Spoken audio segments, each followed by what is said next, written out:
Solving exponential equations with quadratic form requires sort of an interesting trick. So once you've seen one, it'll be way easier.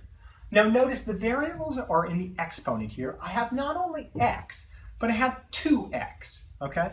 And 2x, you really should think about like this.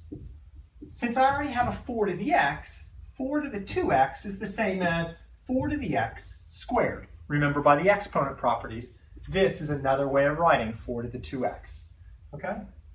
Now, if I was going to solve this like a quadratic, you agree that I'd subtract the 6 over to the other side, so I'd set it equal to 0. Now, here I'll pull a little bait and switch on you. Wouldn't it be nice if that 4 to the x weren't there? Wouldn't it be nice if you just had y squared plus 5y minus 6 equals 0? So if you had the problem in red, life would be great. Well, you can actually do a substitution. You can think of y equals 4 to the x. Just set it equal to 4 to the x. Now you could do that problem. Let's see, how does that factor? That's y minus 6, no, y plus 6, y minus 1, they multiply to negative 6, they add to 5, and you could say, the solution is y equals negative 6, y equals 1. Well, you can do this as long as you substitute back in at the other end.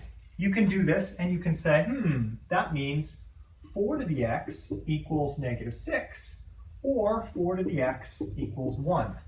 In which case, well, what power of x are you going to raise 4 to get to a negative value? You can't. There's no way to raise 4 to a power to get to negative 6. But I can come up with a power that'll get you to 1. That's x equals 0, right? You could convert that to a log equation if you were having trouble seeing that. Now, so you can do the problem with the substitution, but I'll just show you the way to do it directly here. You can say, I see that this has quadratic form. I see that there's a squared and a single value there. So what I'm going to do is I'm going to say, fine, Mr. Quadratic Form, I'll factor you as is. This is 4 to the x. This is 4 to the x. What two things multiply to negative 6? Well, how about positive 6 and negative 1, and they add to 5?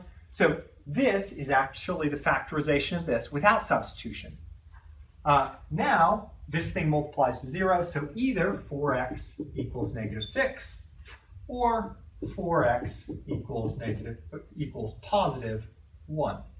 This isn't possible. Here we have x equals 0. So you see we get to the same solution either way. If you like the substitution, great. If you'd rather just recognize that this is a squared and to the first power term, you can do it that way as well.